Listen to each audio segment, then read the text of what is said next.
다음 주부터 이제 내신에 들어가는데, 지금 여러분들이 그동안 수업했던 것들 있죠? 그러니까 우리 학원에서 수업한 거 말고 학교에서 수업한 것들을 월요일, 화요일 이때 이제 보내주셔야, 그러니까 오늘 이제 집에 가면서 아니면 쉬는 시간에 진도 나간 것들을 보내주셔야 그거에 맞춰서 이제 저희도 준비를 합니다. 이제 몇몇 학교는 시험 범위가 나온 것도 있고 그렇지 않은 것도 있는데 아마 국어는 대체적으로 잘 안 나오는 것 같더라고. 그러니까 이제 어쨌든 지금 이제 온라인 개학 이후에 학교에서 얼만큼 어떤 것들을 나갔는지 그거를 알려주시면 그거에 맞춰서 이제 내신 대비를 진행을 할 거고, 다음 주부터 이제 내신이기 때문에 주간 과제는 없어요. 네. 주간 테스트도 없습니다. 그래서 다음 주에는 좀 건강한 상태로, 피폐하지 않은 건강한 상태로 와주시면 되겠고, 1학기 중간고사 시험은 뻔합니다. 어떤 학교든 상관없이 딱 들어가는 게 두 개야. 그것 외에 이제 더 들어가느냐 들어가지 않느냐 이런 거지. 딱 두 개가 뭐냐면 문학하고 문법이에요. 대체적으로 우리 교과서를 보면 1단원 아니면 2단원 아니면 3단원이네. 1, 2, 3단원 중에 문학이 하나 들어있고, 그리고 그거 넘어가면 이제 문법이 들어있어요. 그래서 보통 이 두 개가 중간고사 범위에 포함되니까 일단 기본적으로 우리가 지난 겨울방학부터 해왔던 개념어들, 문학 개념어가 됐든 문법이 됐든 일단 여러분들이 개념은 명확하게 알고 있어야 합니다. 그래서 1학년 지금 중간고사 때 문학 갈래, 서정, 서사, 그 다음에 극, 교술, 요거와 관련해서 여러분들 작품들을 배울 거고, 그 다음에 문법은 대체적으로 의문의 변동이 시험 범위에 들어갈 거야. 그래서 그거와 관련된 개념들을 이게 내가 시험 때니까 준비해야지, 그래서 시험을 앞두고서 공부를 하면 별로 효과가 없어. 그리고 방금 얘기한 것들, 그러니까 이제 문학 개념과 문법과 관련되는 개념은 이제 여러분들이 국어 시험을 보지 않는 그 순간까지는 여러분들에게 그러니까 여러분들이 기본적으로 알고 있어야 하는 것. 저는 이제 공무원이 꿈이다. 공무원에도 똑같이 나옵니다. 이 국어는 공무원 시험에도 똑같이 나와요. 물론 당연히 그 중학교, 고등학교 때 봤던 것보다는 훨씬 더 어려운데, 그러니까 어렵다기보다는 좀 치사해. 왜냐면 공무원 시험 준비 다들 죽고 살기로 하죠. 죽기 살기로. 그러다 보니까 되게 막 자잘한 것들을 물어. 그래서 공무원 국어 시험은 외우셔야 돼요. 많이들. 근데 어쨌든 기본적인 건 똑같은 거니까. 그래서 그런 것들을 이제 외운다고 하면 부담이 되니까 지금부터야 이제 내신 다음 주 들어가니까 여러분들이 이제 뭐 수업하고 과제 나가고 그것 외에 여러분들이 해야 될 일은 내신을 준비하는 우리 문학 개념 나간 거 있죠? 그 책. 그 다음에 요거 어휘는 나다. 어휘는 나다에서도 지금 우리 계속 설명하고 있는 게 선택지에 나오는 거랑 문학 개념을 이거 설명하고 있는 거잖아. 그런 것들 하루에 딱 10분씩입니다. 10분씩만 읽어주세요. 그래서 시험 보기 전까지 한 2번 정도 봐두면 이게 막 어려운 게 아니어서 머릿속에 자연스럽게 정리가 될 거예요. 그래서 가벼운 마음으로 매일 10분씩 문학 개념어와 문법 용어들을 읽어주세요. 그 시간이 부족하다고 하면 최소한 이 문법은 의문의 변동하고 품사 이 두 가지만큼은 의문의 변동하고 품사 이 두 가지만큼은 읽어주기 바랍니다. 그 외에는 나중에 해도 돼. 일단은 아시겠죠? 네. 107쪽 봅니다. 107쪽에 보면 이제 주동인물은 이제 주인공이라고 생각해 주시면 되겠고, 그 다음에 이제 반동인물은 주인공과 대립하는 인물이 이제 반동인물이라고 합니다. 주동인물하고 반동인물이 선택지에 나오는 경우는 좀 드물어요. 어려운 건 아니긴 하지만 주동은 주인공, 반동은 주인공에 대립하는 인물. 대신 그 다음에 나오는 단어들 있죠? 우리가 문학 개념 하면서 설명했던 거야. 거기 묶어줍니다. 평면적 인물하고 입체적 인물 묶어주시고 전형적 인물하고 개성적 인물을 묶어주세요. 평면적 인물, 입체적 인물 묶어주시고 전형적 인물, 개성적 인물을 묶습니다. 그럴 때 지금 평면적, 입체적은 왼쪽에다가 성격 변화라고 써주세요. 성격 변화. 성격 변화가 일어나면 입체적 인물이고 성격 변화가 일어나지 않으면 평면적 인물이에요. 우리 그 골목 식당 아시죠? 골목식당에 이제 골목식당의 시청률을 견인하는 것 중에 하나가 빌런이거든. 악당들. 사실 악당들은 아니지. 이제 그거와 관련해서 제일 많이 그 네티즌들의 반응이 뭐냐면 사람은 고쳐 쓰는 거 아니다라는 반응을 가장 많이 보이죠. 이런 말 들어본 적 있어? 사람은 고쳐 쓰는 거 아니다? 그럼 왜 사람은 고쳐 쓰는 거 아니냐라고 얘기를 하면 안 바뀌기 때문에 그래. 그럼 내가 왜 이 쓸데없는 얘기를 하느냐? 지금 평면적 인물하고 입체적 인물을 얘기하고 있는데 대부분의 캐릭터는, 인물은 성격이 변한다는 거야, 변하지 않는다는 거야? 안 변한다는 거야. 대부분의 인물은 평면적 인물입니다. 대부분의 사람들도 그래요. 그럼 입체적 인물은, 소설에서의 입체적 인물은, 그러니까 학교에서 여러분들이 소설을 배울 때 캐릭터가 바뀌어. 입체적이야. 이건 설명을 꼭 해줄 거야.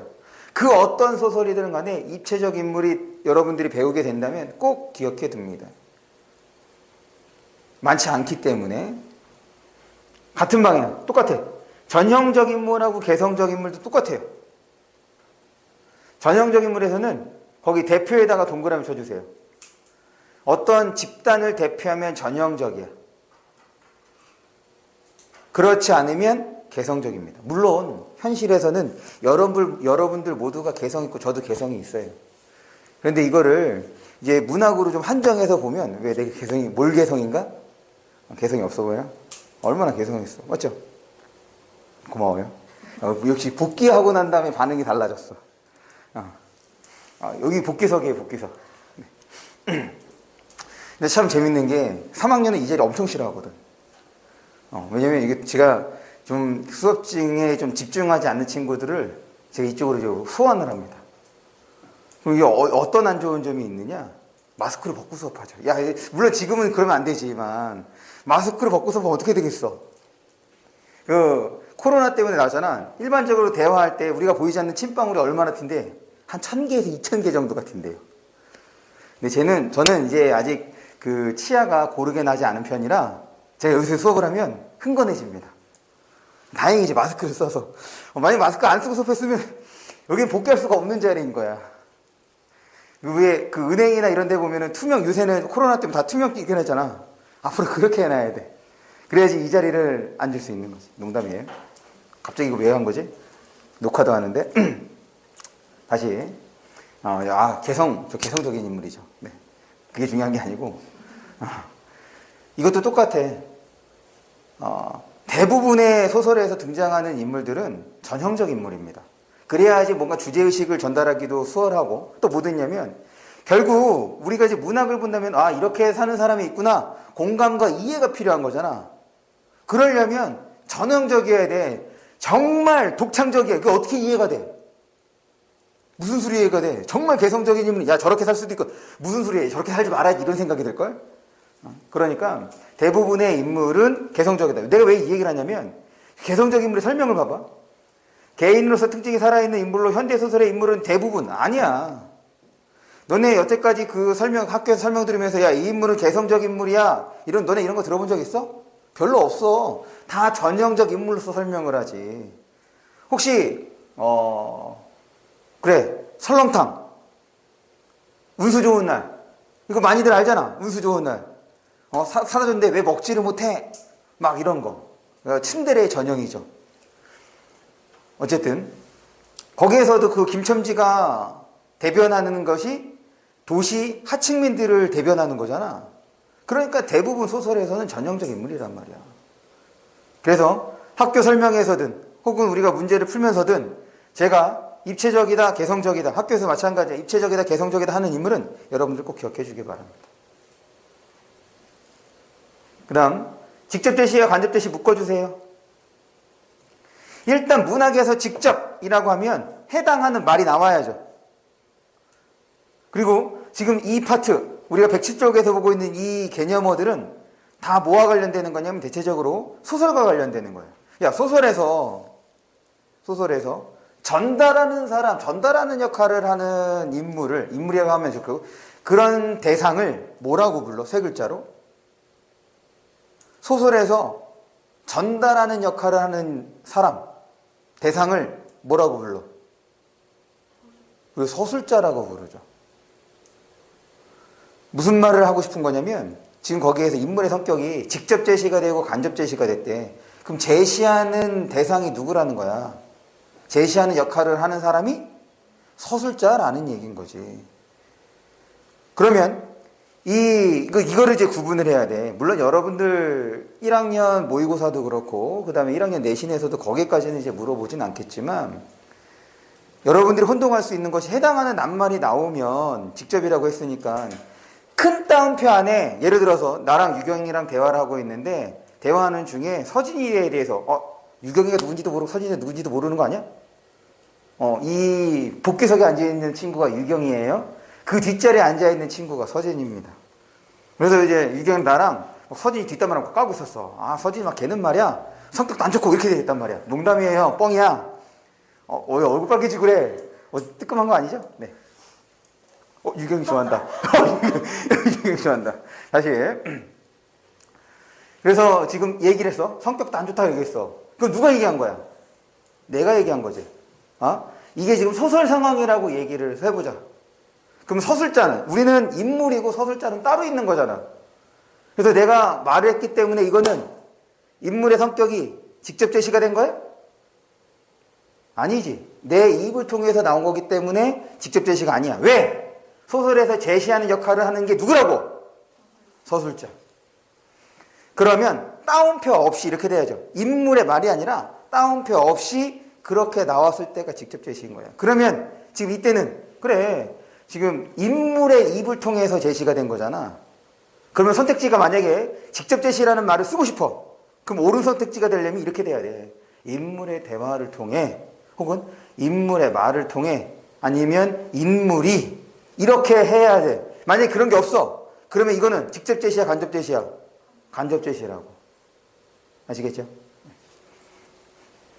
고마워요 서진 양. 네, 좋은 예였습니다.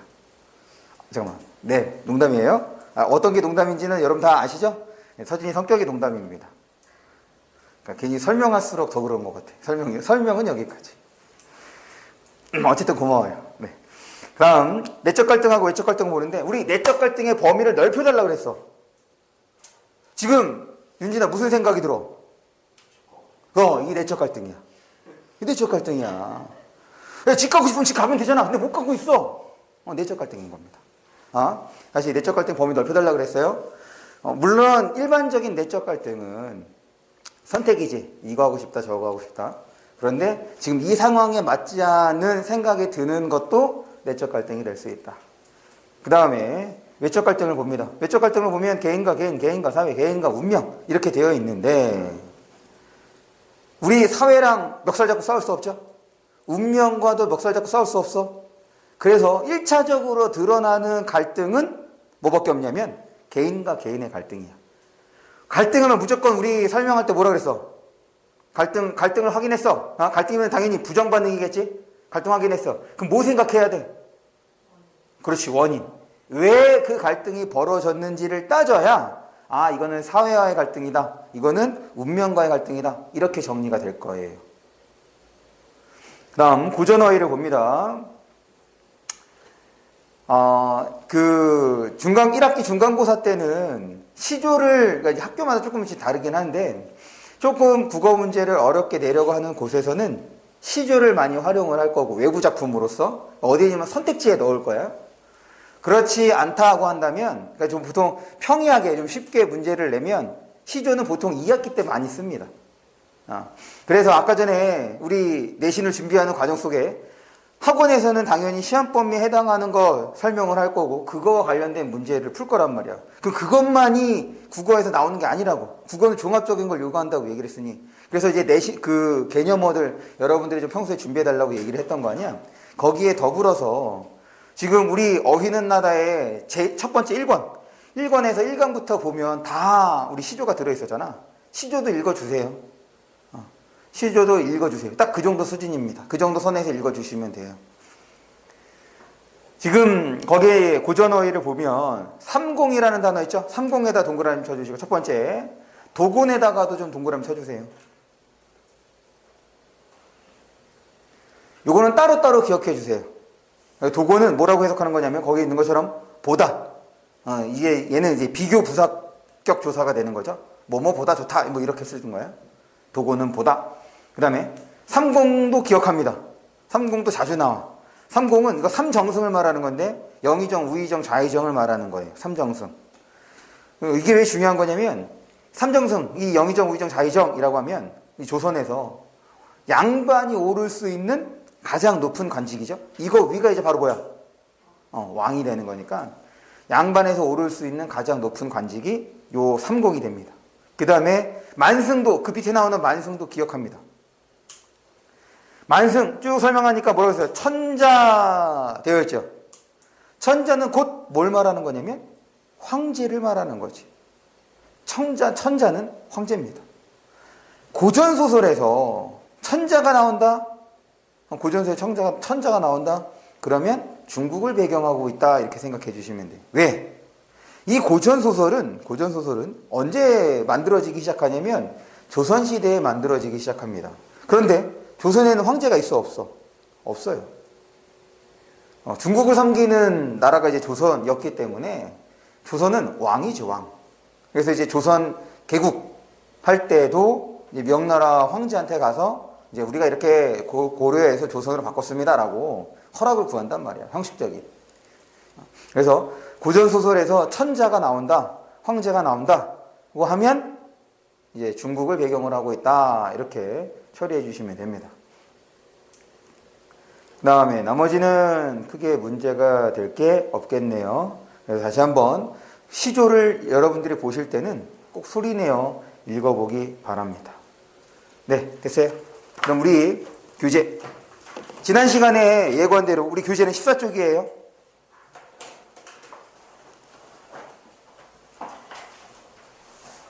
독서와 화자 14쪽입니다. 맞죠? 아닌가?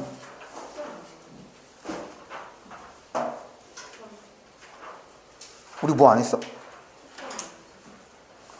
네, 그거 문제 푸는 거 있었죠? 네네네, 맞아요. 우리 14쪽부터 이제 설명을 할 건데, 지금 앞에 있는 거 좀 확인을 할게요. 협상. 협상에서는 지금 이제 제안과 그거에 대한 반응, 이렇게 됐던 거죠. 그래서 11번. 모의 협상에서 확인할 수 없는 것은 4번. 제3자에게 중재. 제3자가 언급되긴 하지. 농민들. 그런데 이제 우리가 농산물 값을 이렇게 좌지우지할 수 없으니 그 자리를 마련했던 거지 뭐 중재가 되는 게 아니야? 중재가 무슨 뜻인데? 중재가 무슨 뜻이야? 중재가? 사전 찾아보세요. 지금 말고 여러분들 그 비문학 보다가 학교 교과서도 마찬가지야. 모르는 단어 보면 꼭 찾아보세요. 저도 찾습니다. 이건 직업병인 것 같아요. 문자나 이제 뭐 그 SNS, 페이스북에다가 글질을 할 때는 꼭 사전을 봅니다. 왜냐면 나도 이게 가끔 헷갈리는 것들 있잖아. 사전을 보면 띄어쓰기도 좀 확인해 볼 수 있거든. 그래서 저도 찾는 단어 많아요. 여러분들 그거 보면 여러분들 어휘력 늘 거예요. 제가 지금처럼 그냥 자연스럽게 띄어쓰기를 잘하거나 맞춤법 맞게 쓰는 거 아니야. 나도 계속 찾아본 거지 뭐. 중재는 말리는 거죠. 싸움을 말리는 게 중재입니다. 그 다음에 12번. 발화 의도를 고려할 때 기억, 원하는 거고 그 다음에 니은 더 이상 물러설 수 없다. 이 얘기인 거죠. 답이 몇 번이야? 네, 3번. 그 다음 13번. 가나의 공통점. 지금 이거는 원래 회사가 필요한 거지. 그 다음에 시청도. 지금 이거를 이거는 이렇게 안 해도 회사나 시청은 손해되는 게 있어 없어? 없죠? 그럼 몇 번이야? 2번이죠. 제안하는 측에 손실이 발생하지 않으면서 상대방에게 이익이 발생할 수 있는 제안. 넘어갑니다. 14쪽.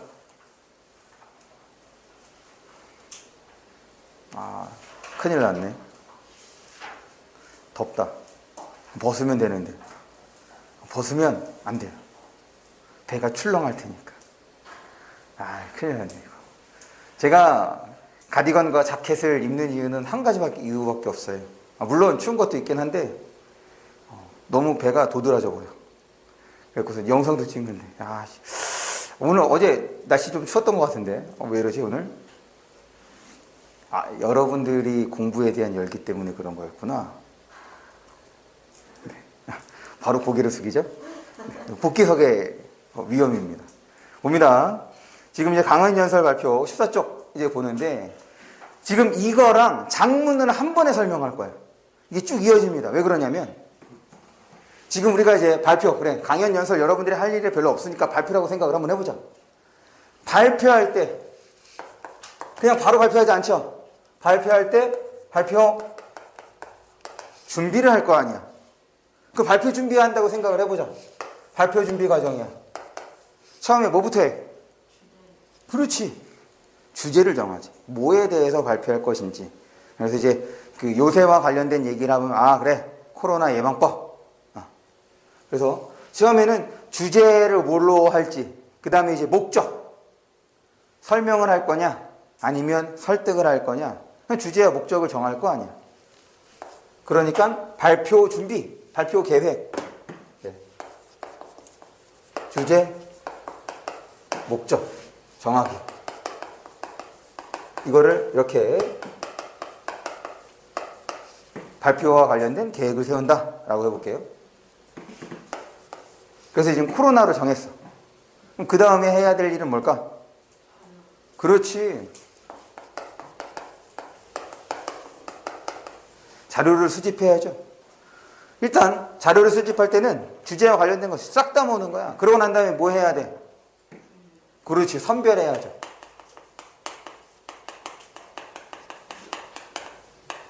지금 내가 발표 계획할 때 세웠던 주제와 목적에 맞는 자료들을 이제 선정을 합니다. 그러면 이제 세 번째, 자료 수집까지 끝났어. 그럼 이제 세 번째는 뭐 할까? 자료 수집했어. 그럼 세 번째 뭐 해야 돼? 자료 모았으니까 이제 뭐 해야 돼? 그렇지, 자료 정리해야지. 뭐 어렵게 생각해. 자료를 정리합니다. 자료를 정리한다는 얘기는 이거야. 지금 내가 이 주제를 잘 전달하기 위해서 뭐 하는 거냐면 자료를 배열하는 거죠. 어떤 것부터 발표할지를 정하는 거란 말이야. 여기까지 됐어. 그럼 이제 뭐 하겠어? 여기까지 됐으면 이제 뭐 해? 그래, 발표해야지. 그러면 이제 발표하게 된다.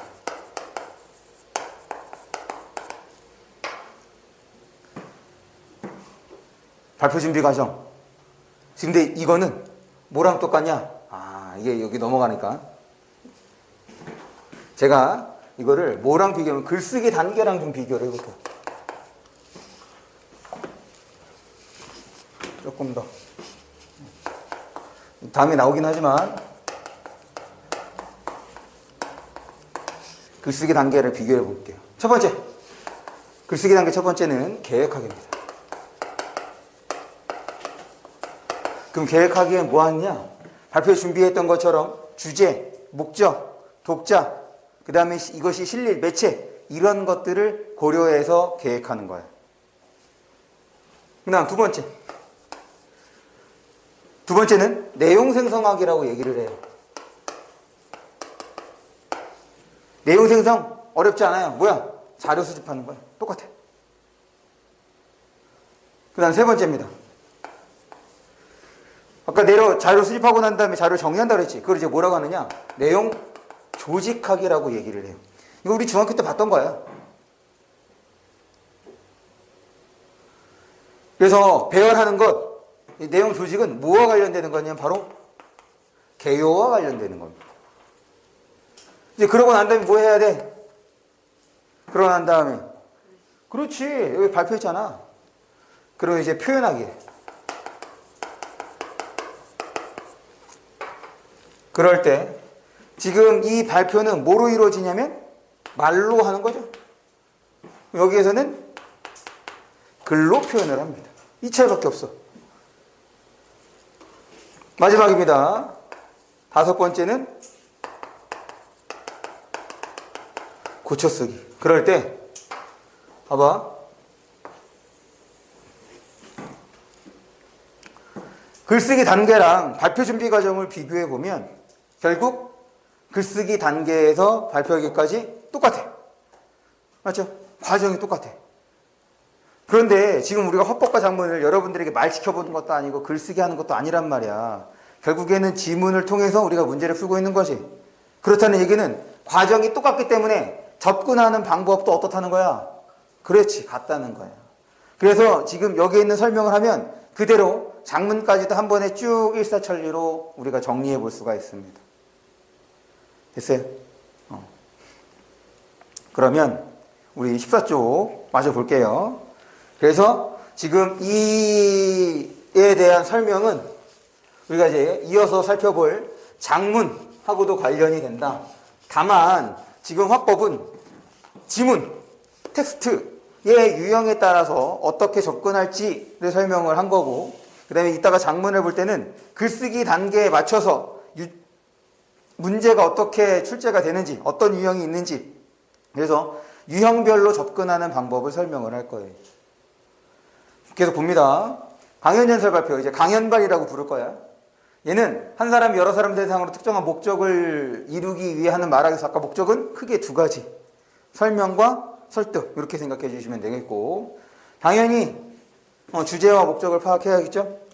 근데 이 주제와 목적은 보통 1문단에서 나옵니다. 1문단에서 주제, 목적을 여러분들이 파악해 주시면 되겠고, 여기에 더해서 어떤 것도 나올 수 있냐면 계기, 내가 발표하게 된 계기, 혹은 뭐 동기, 이런 것들, 아니면 배경도 좋겠네요. 이런 것들도 더불어서 확인해 볼 수 있겠다. 다음, 기본 내용 파악. 이건 정말 기본이야. 말 그대로 전제야. 이제 우리가 일상에서 경험할 수 있는, 여러분들 학교 생활하면 경험할 수 있는 어렵지 않은 내용들로 이루어지기 때문에 문제되지는 않을 거예요. 우리가 이제 화법 처음 들어갈 때도 얘기했죠? 내용 파악은 기본이야. 그럼 화법에서 중요한 건 뭐냐면, 그 다음이죠. 말하기 방식 파악, 여기다가 별표해 주세요.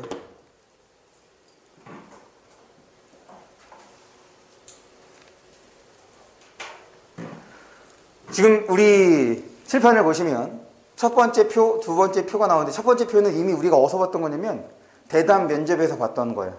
화법 지금 우리가 앞에 대화에서 봤던 것이 계속해서 누적이 된다고 얘기를 했어. 따로 설명하지 않게 거기서 봤던 거니까 여기 있는 거 이제 두 번째 확인해 보는데, 다시 아까 목적은 두 가지 생각해 주시면 되겠고, 요 질문, 이제 질문의 형식은 얘가 연결되는 게 첫 번째 환기와 연결이 되고, 그 다음에 두 번째는 소통하고 연결이 되고, 그 다음에 세 번째, 이렇게 나눠볼 수 있어요. 질문한다 라고 하면은, 환기는 두 가지가 있는 거지. 경험에 대한 것, 배경 지식에 대한 것. 그 다음에 소통은 뭐 하는 거야? 청중의 반응을 확인하는 거지. 이런 거야.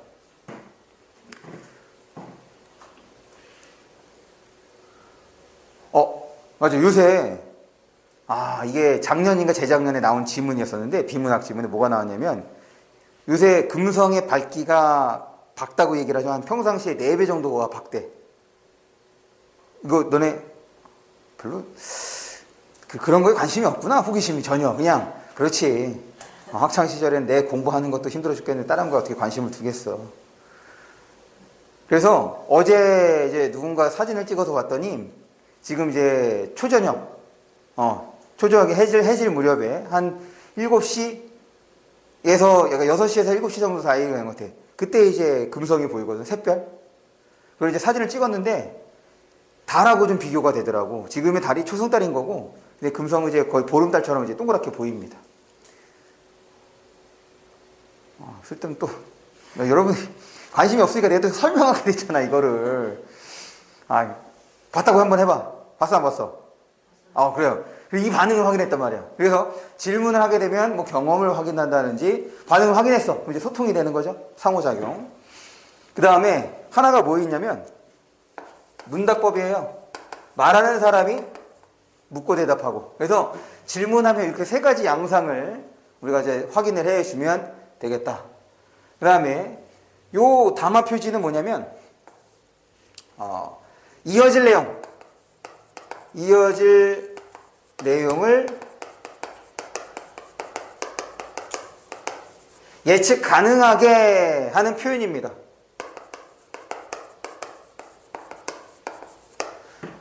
그래서 먼저, 다음으로, 마지막으로, 이와 달리, 그리고 이런 것들이 바로 담화 표시야. 그래서 이 담화 표시에는 어떤 것들이 포함이 되는 거냐면, 이 담화 표시에는 우리가 이제 흔히 얘기하는 접속어, 지시어, 이런 것들을 담화 표시라고 얘기를 합니다. 물론 얘도 있어요. 추가를 하자면 첫째, 둘째, 셋째 이렇게 나가는 거 있죠? 얘네들도 담화 표시라고 얘기를 합니다. 특별히 얘네들은 또 뭐라고도 하냐면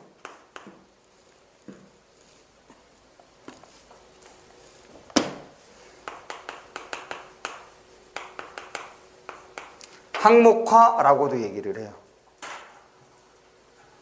그래서 이러한 것들이 사용됐는지 청중이 보다 잘 이해할 수 있도록 해주는 거겠죠.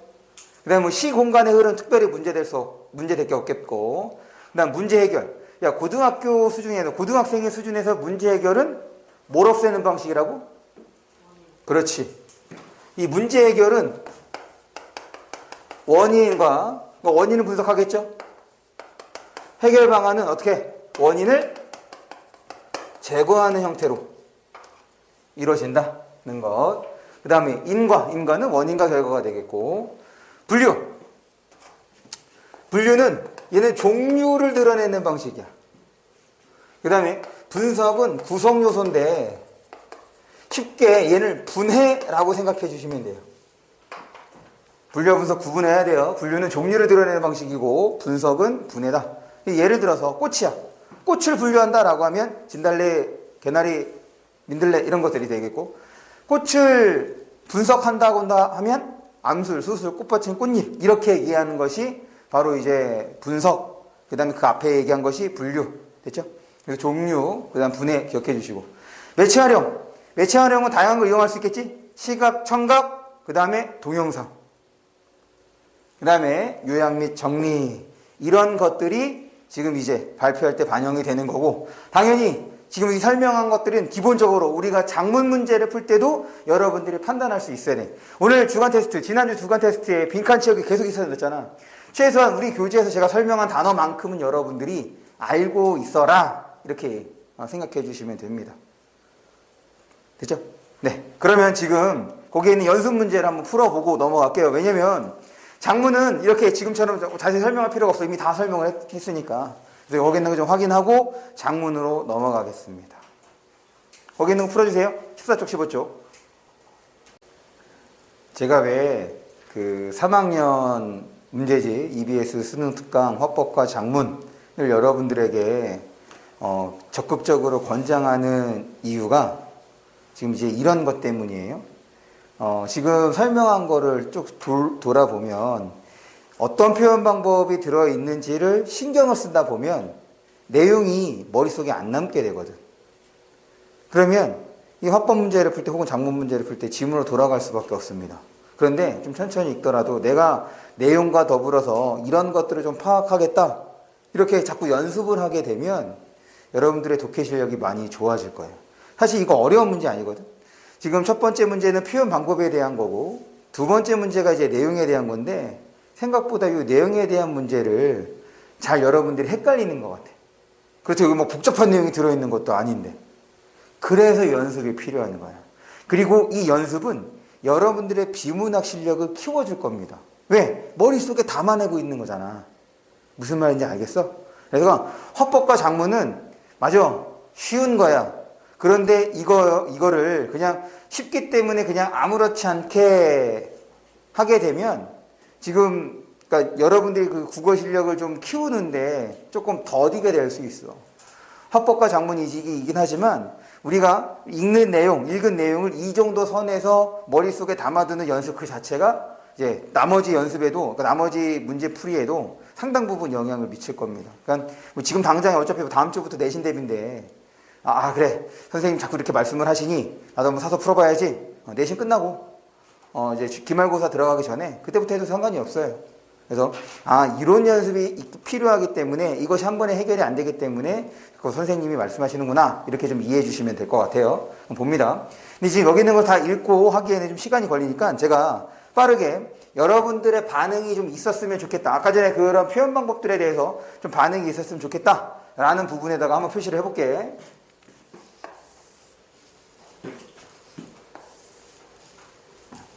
이 첫 번째 문단에서는 이 두 군데예요. 일단 첫 번째와 관련해서는 바로 그렇지 경험 환기가 되겠죠. 그 다음에 두 번째 부분에서는 주제와 모유, 목적. 지금 여기까지 비춰야겠네. 이거에 대한 관계래. 그러면 뭐 주제는 이거가 되겠고 목적 생각해보자. 목적 두 가지밖에 없다고 얘기했으니까 설명과 설득 중에서 얘는 어디에 가깝게 있어? 그렇지. 그래서 얘를 통해서는 지금 주제와 설명 이렇게 처리를 해주면 되겠다. 넘어갑니다.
그럼 이제 첫 번째 것부터 이유를 아시나요? 질문을 통해서 청중과의 소통 혹은 상호작용. 그 다음에 먼저 됐으니까 얘는 담화 표시. 그리고 사진이니까 매체 활용. 그 다음에 비늘처럼 비유. 그 다음에 70에서 100개 이건 없죠? 이거는 이제 구체적 수치입니다. 구체적 수치를 활용하면 신뢰도가 높아져요.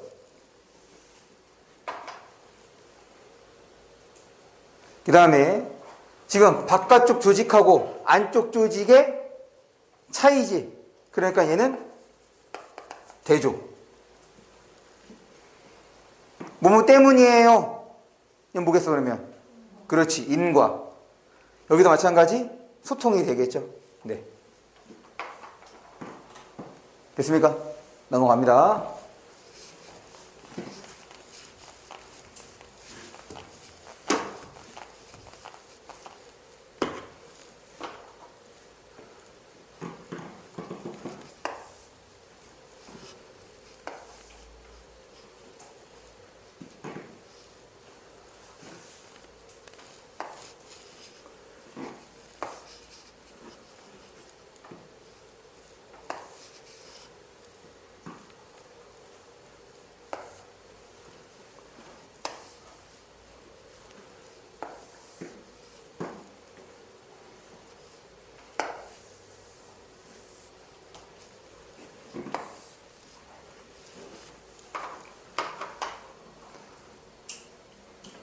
그럼 밑에 있는 것부터 볼게요.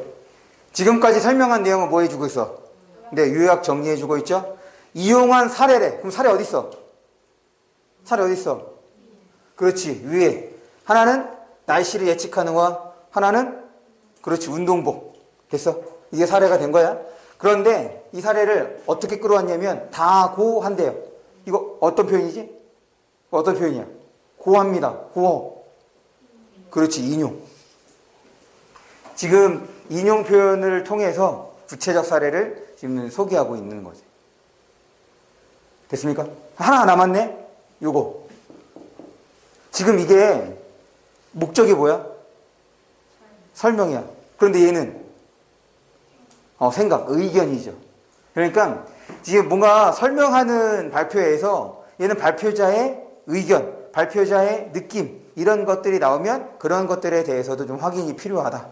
반응이 좀 필요하다. 이렇게 생각해 주시면 됩니다. 그래서 14번의 답은 3번이 되는 거예요. 왜? 통계 자료가 없죠. 구체적 수치가 나왔다고 다 통계는 아니잖아. 통계가 말 그대로 뭐야? 얼마는 어떻고, 뭐는 또 어떻고, 이런 게 바로 통계가 되는 거잖아. 그 다음, 15번. 내용으로 가장 적절한 것은 3번. 됐어?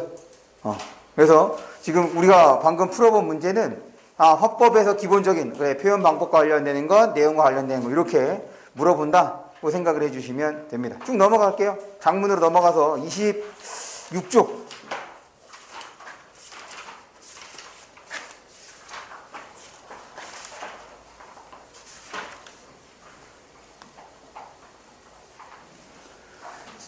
지금 장문은 지금 거기에 있는 우리 교재에 있는 내용을 한 번에 쭉 살펴봅니다. 아까 이제 설명드렸던 것처럼 이 장문은 글쓰기 단계에 따라서 유형들이 어떻게 나오는지 그런 유형들을 어떻게 조금 접근해야 되는지 이렇게 좀 따져주시면 될 것 같아요. 26쪽에 표를 보는데 기본적으로 장문하고 그 화법 강연발 발표랑 똑같다고 얘기했으니까 여기서도 여러분들이 주의 깊게 봐야 될 것이 글쓰기 방식 파악이야. 그런데 이 표는 조금 전에 봤던 거랑 똑같지? 그래서 글쓰기 상황 관련해서 제가 2개를 지웠어요. 2번째 줄 5번째 칸, 3번째 줄 3번째 칸은 내가 지운 거야. 이거는 어디에? 발표에만, 화법에만 해당할 수 있는 거지. 글쓰기에는 해당이 안 돼. 그래서 지운 거예요. 그것 말고는 다 똑같다는 얘기인 거야. 내가 그거를 강조하고 싶어서 그냥 표를 그대로 갖고 왔고 그거를 지웠다고 표시까지 한 거야. 다만 여기에 이제 추가될 게 한 가지가 있다. 거기 어떤 거를 추가해 주냐면 연결 링크라는 걸 하나 추가해 주세요. 우리가 이제 그 인터넷, 그러니까 컴퓨터를 하다 보면 어떤 거냐면 마우스 커서를 움직였을 때 이동할 수 있는 페이지를 가면 그 마우스 커서가 어떻게 바뀌어? 이렇게 바뀌죠. 이게 바로 연결 링크예요. 예.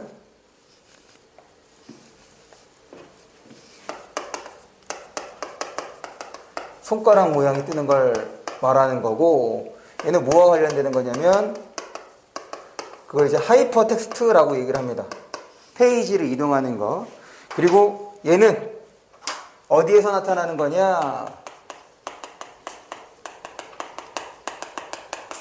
인터넷 글쓰기와 관련해서 나타나는 거다. 우리가 이제 그 문제를 보다 보면 뭐 댓글 이런 거와 관련돼서도 볼 수 있겠다. 그래서 지금 이 장문에서는 요거 연결 링크 하나만 생각해 주시면 되겠고, 그러면 이제 각 단계에 따라서 유형을 어떻게 좀 접근하는지를 보는데, 지금 우리 제일 위에 제목을 보시면 스텝 1 계획하기 되어 있죠. 그 밑에 장문 상황 및 일지, 글쓰기 계획 및 전략 이라고 되어 있잖아. 그 오른쪽에다 이렇게 써주세요. 지금 이런 것들은 어떻게 될 수밖에 없냐? 초고에 반영이 됩니다. 초고에 반영.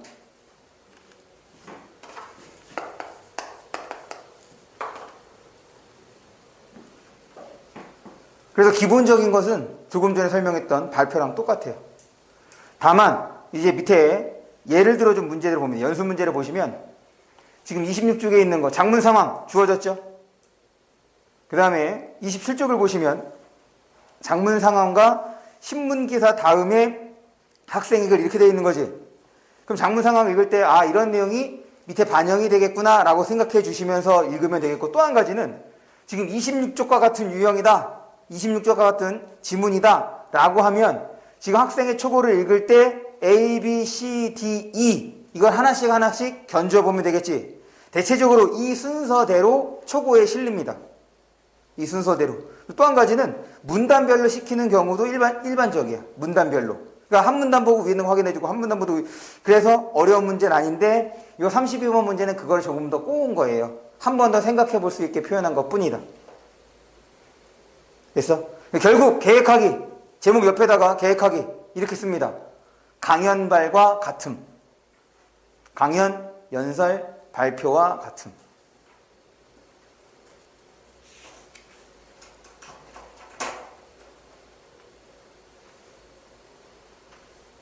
넘어갑니다.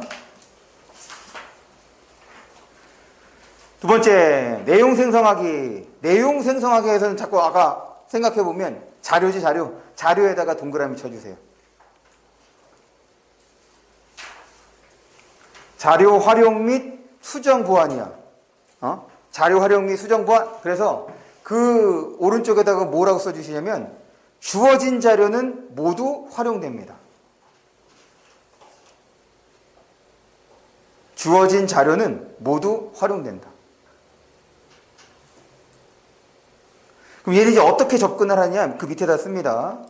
이 주어진 자료가 모두 활용되기 때문에 어떻게 처리하는 거냐면 한 편의 글처럼 읽습니다.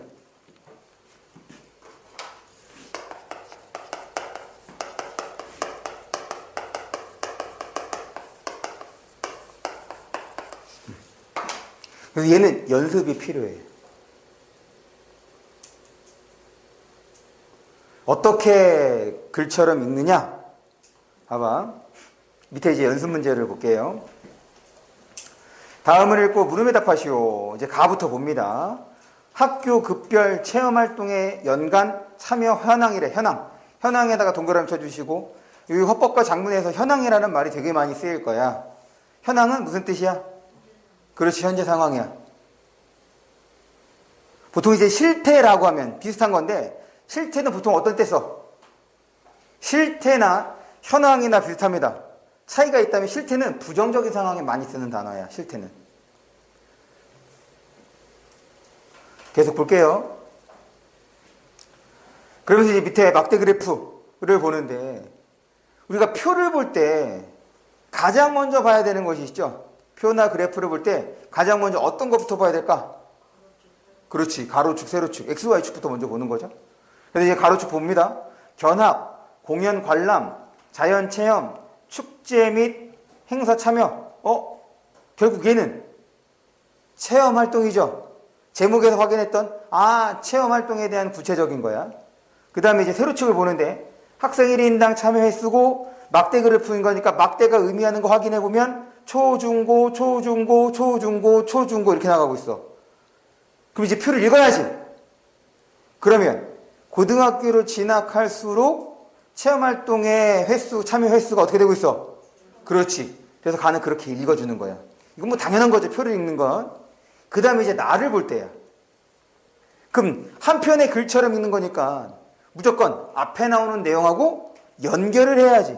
야, 우리가 독해할 때 연결하면서 읽는 거 내가 많이 강조했던 거 아니야. 자꾸 처음에 읽었던 거 머릿속에 떠올리고 그거랑 어떻게 연결할지를 생각하자. 똑같아. 나 고등학생 어땠어? 그렇지, 줄었어. 설문조사 결과인데 제목을 보니까 체험활동 참여가 어려우냐. 왜 준지에 대한 원인이 되는 거네. 그리고 표를 보니까 표 왼쪽에 순위라고 되어 있죠. 네, 순위에다가 동그라미 칩니다. 그 옆에다가 이것도 써주세요. 거기 옆에 그 쓸 때 있죠? 거기다 써주는데 순위 또는 비율 혹은 뭐 비중이 나오면 얘는 상위 2개는 기억합니다.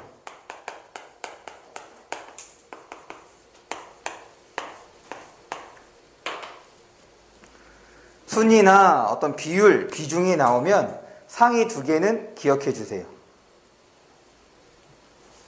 상위 2개, 시간이 없어서 비용이 부담돼서 이렇게 줄어든 이유가 줄어든 게 이 2가지 이유 때문인 거구나 라고 생각해 주면 되겠죠. 그 다음에 이제 다야 전문가 의견. 전문가 의견을 보니까 세 번째 줄 가운데 부분에 긍정적인 효과가 있다. 체험활동이 좋대. 그런데 지금 고등학생 체험활동 어떻게 되고 있어? 그러니까 어떻게 해야 돼? 그렇지, 늘려야겠지. 그러면서 이거 늘리는 거. 야, 고등학교 수준에서 문제 해결은 뭐라고? 원인 제거. 그럼 원인도 아까 2가지 기억하기로 그랬잖아. 첫 번째 뭐였어? 시간 늘려주면 되겠네. 근데 시간 늘려줄 수 있으면 누가 늘려줄 수 있어? 지금 체험활동을 누가 학생이라 고등학생이 시험하면 그거 누가 더 많은 기회, 시간을 부여해 줄 수 있어? 만들어 줄 수 있어? 생각해봐. 집에서 하면 효과적으로 그 시간이, 그렇지, 학교에서 제일 많이 있으니까. 두 번째가 비용이 부담돼서야. 그럼 비용이 부담되는 게, 이게 고등학생이 비용이 부담되니, 내가 비용이 좀 부족하니까 우리 엄마한테 달래야지. 이거 해결할 수 있는 거야? 아니지. 결국 내가 돈이 부족하다, 우리 부모님이 돈이 부족하다, 이렇게 되는 거잖아. 그럼 이거 해결하려면 어떻게 돼야 돼? 그렇죠. 지원해줘야 되는 거 아니야. 그러니 밑에서 두 번째 줄이야. 비용 지원 및 학교를 통한 참여 기회 확대. 이게 딱 뭐야 이게? 그렇지. 앞에 있는 거랑 이게 다섯 개 가안하다가 딱 연결이 되죠. 그러니까 이 자료 활용 및 수정 보완은 지금 얘를 한 편의 글처럼 읽는 여러분들이 훈련을 해야 돼. 이 문제 어떻게 일반적으로 풀어? 그거 보기에도 잘 안 봅니다. 제일 먼저 뭐부터 봐? 문제 읽고 선택지를 보죠. 그래서 선택지를 보면 가래. 그럼 어떻게 해? 이제 가를 보는 거야. 나래. 나 보고. 다래. 다 보고. 다래? 아니 그냥 미안해. 그 다음에 4번 선택지 봐봐. 4번 선택지는 두 개씩 비교하는 거죠. 두 개씩 활용하는 거잖아. 그럼 어떡해? 또 올라가서 또 볼 거야. 왔다 갔다 하는 것만큼 이 유형은 어려운 문제가 아니야. 여러분들의 시간을 소모하는 문제입니다. 그래서 내가 이걸 한 편의 글처럼 읽자고 하는 거는 시간을 줄일 수 있는 방법이 되는 거예요. 그리고 이 자료 유형은 내용이 뻔해요. 다 자료 유형은 이거 뭐로 나오는 거냐면 문제 해결과 관련해서 나오는 것이 대부분이야. 문제 해결. 그래서 보통 첫 번째 자료는 뭘 보여주느냐? 실태를 혹은 현황을 보여주고, 그 다음에 두 번째 자료는 왜 그런 일이 벌어지는지를 보여주고, 세 번째 자료는 우수 사례나 거기에 나온 것처럼 이제 전문가의 견해, 이런 것들을 통해 보여주는 경우가 일반적입니다. 그러니까 이렇게 짝을 지으면서 볼 수가 있는 거예요. 그러니까 이 자료를 활용하지 않는 문제들은 이제 주로 설명과 관련돼서 내용이 이어지는 거고, 이렇게 자료가 주어지는 초고는 대체적으로 의견이 제시되는 거라고 생각해 주시면 돼요. 됐죠? 넘어갑니다. 그 다음 30조. 내용 조직은 개요라고 했어요. 개요에다가 동그라미 쳐주세요. 얘도 수정 보완이야. 똑같아. 그래서 얘는 어떻게 읽을 거냐면 오른쪽에다 씁니다. 짝을 지으며 읽을 것. 그럼 뭐를 짝을 지느냐? 바로 원인과 해결 방안. 원인과 해결 방안을 짝을 지으면서 봅니다.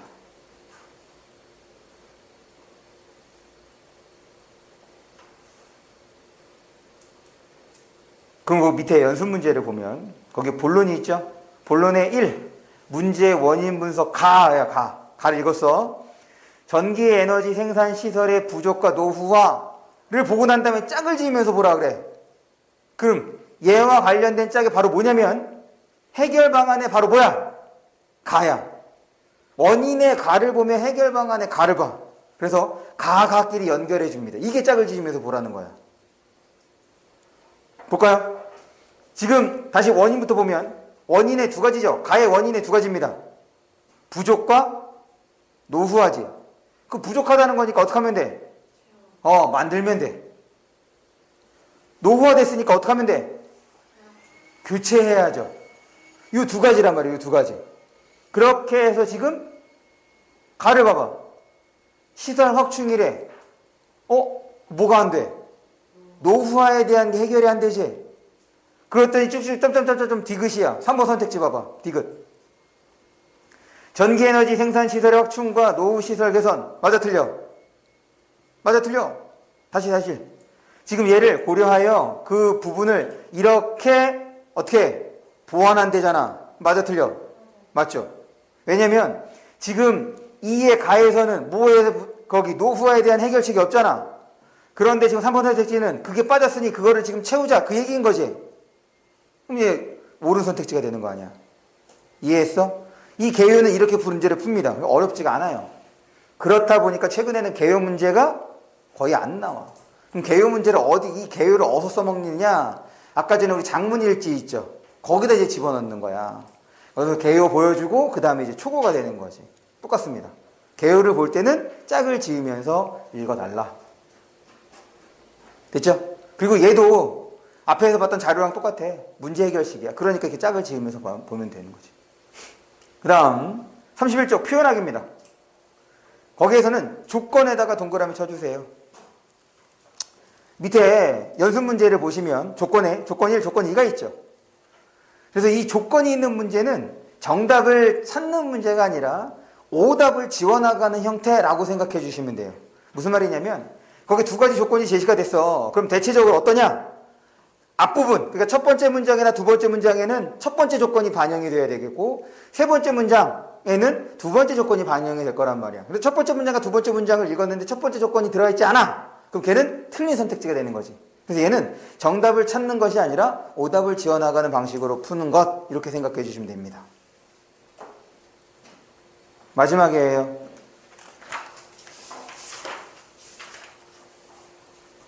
고쳐쓰기.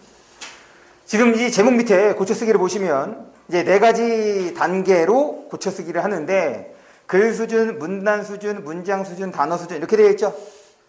얘는 거기 고쳐쓰기 제목 오른쪽에 이렇게 써주세요. 얘는 일종의 문법 문제입니다. 문법 문제의 연장이에요, 연장.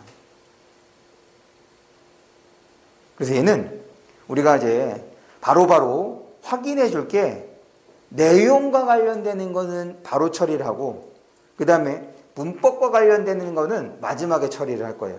얘는 우선순위를 정할 거예요. 그래서 이제 검정글씨야. 글 수준, 문단 수준 있죠?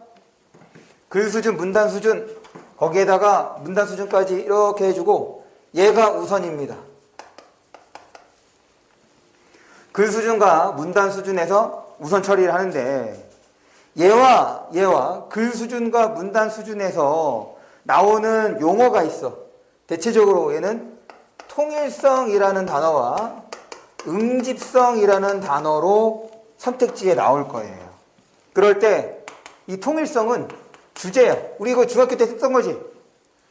주제에서 벗어난 내용이 있는지 없는지가 바로 통일성. 이게 글 수준이나 혹은 문단 수준에서 나오는 거예요. 응집성은 주로 접속어를 활용합니다. 그래서 이 두 가지는 내용하고 관련이 있는 거기 때문에 딱 예를 들어서 문제를 볼 거야. 지금 연습 기억부터 미음까지 되어 있지. 뻔해. 기억부터 미음까지 해서 고쳐쓰기를 하는데 기억 봤더니 1번 선택지 피동 표현이래. 그럼 얘는 판단하지 말자고. 무슨 말인지 알겠어? 얘는 문법 지식을 동원해야 되는 거니까 오히려 여러분들이 내용을 파악하는데 방해를 할 거란 말이지. 숙달이 되면 상관이 없어. 문법도 이제 완벽하게 익혀서 내가 문법 문제 다 맞힌다 그런 자신감이 있으면 상관이 없어. 근데 그렇지 않다면 일단 문법과 관련된 지금 작문 문제잖아. 문법과 관련되는 요소는 마지막에. 그렇기 때문에 대체적으로 여기에서 정답이 많이 나오거든. 왜냐면 문법에서 정답이 나오게 되면 문법 문제가 될 가능성이 높으니까. 그래서 이거를 우선적으로 처리를 하고 그 다음에 이제 나머지 부분. 얘가 이제 나중에 여기서도 답이 안 나오면 보는데 얘는 그냥 문법이다. 이렇게 생각해 주시면 됩니다. 그래서 얘를 나중에 처리하자는 거예요. 됐죠?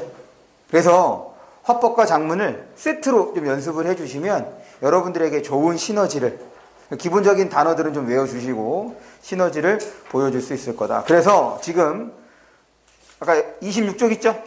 26쪽부터 32쪽까지 이거 7개 문제예요. 32번부터 38번까지 7개 문제 지금 풉니다. 시작. 26쪽 봅니다.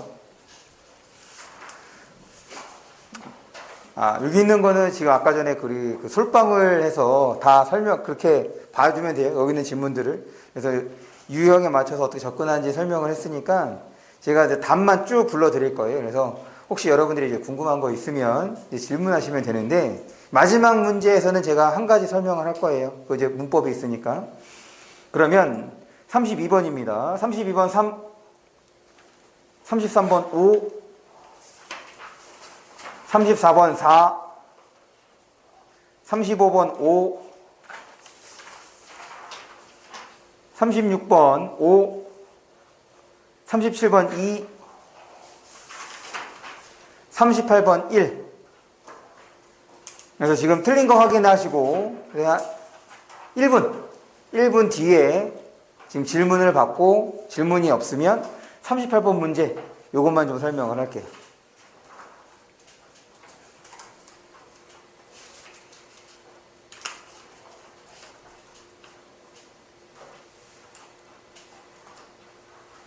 유경아, 서진이가 불러.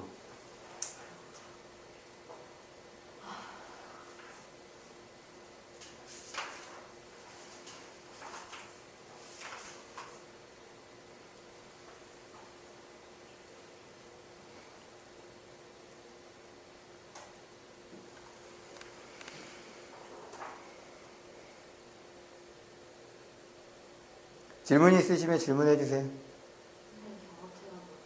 경어체는 높임말입니다. 경어체는 기억해 주세요. 이 경어체는 아마 시에서도 여러분들이 보게 될 거야. 경어체와 관련돼서 시 뭐 있었냐면 여성화자. 생각나? 우리 문학개념어에서 여성화자가 어떻게 그려지죠?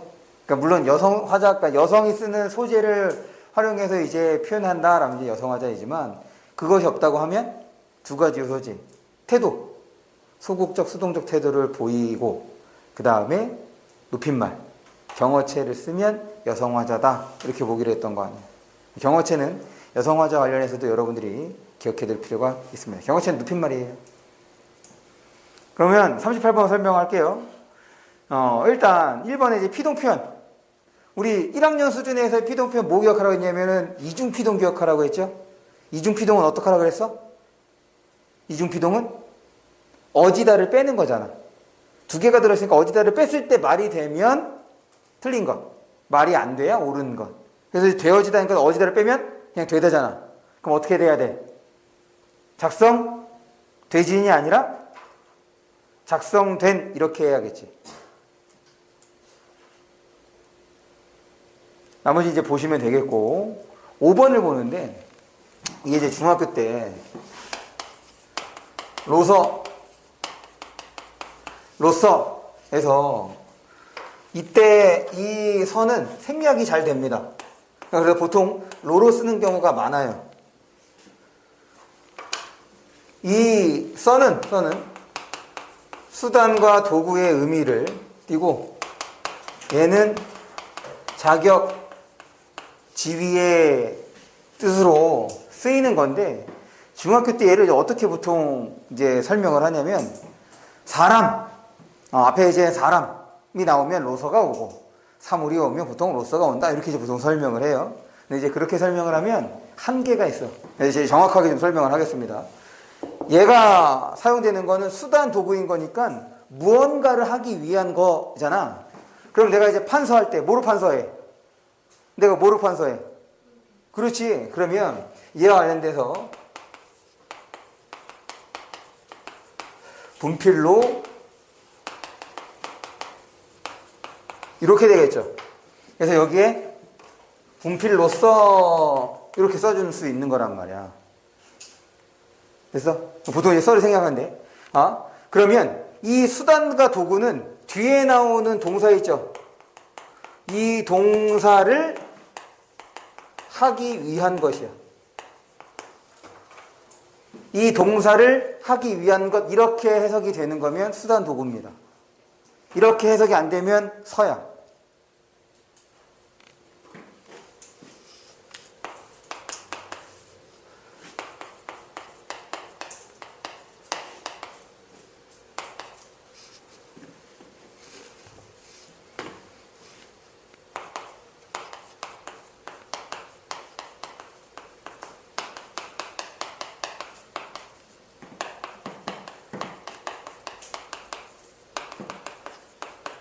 제가 있기 때문이죠.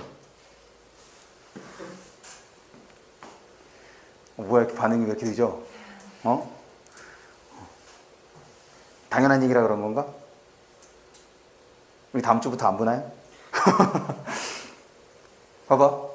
지금 이제 로가 있는데 뒤에 나오는 동사를 하기 위한 것. 지금 여기서 산실, 생산하는 곳이다 이런 뜻이야. 그런 현장이다라는 뜻입니다. 그러면 성장하기 위한 도구냐? 성장할 수 있게끔 하는 도구냐? 지금 이게 그렇게 해석되는 거야? 이게 도구 아니잖아. 맞지? 선장하기 위해서 산실이 필요해? 지금 판서하기 위해서는 분필이 필요한 거잖아. 그럼 성장하기 위해서 산실이 필요한 거냐고? 아니지. 얘는 그래서 여기다가 서를 써야 되는 거예요. 산실로서 역할을 했다. 여기서는 자격 혹은 지위 이렇게 되는 거죠. 무슨 말인지 알겠어? 그래서 얘는 조금 어려울 수 있는 거예요. 왜냐면 이거는 정확하게 문맥을 파악해야 이걸 구분해서 쓸 수 있는 거거든. 됐죠? 네. 여기까지 이제 보는 걸로 하겠습니다.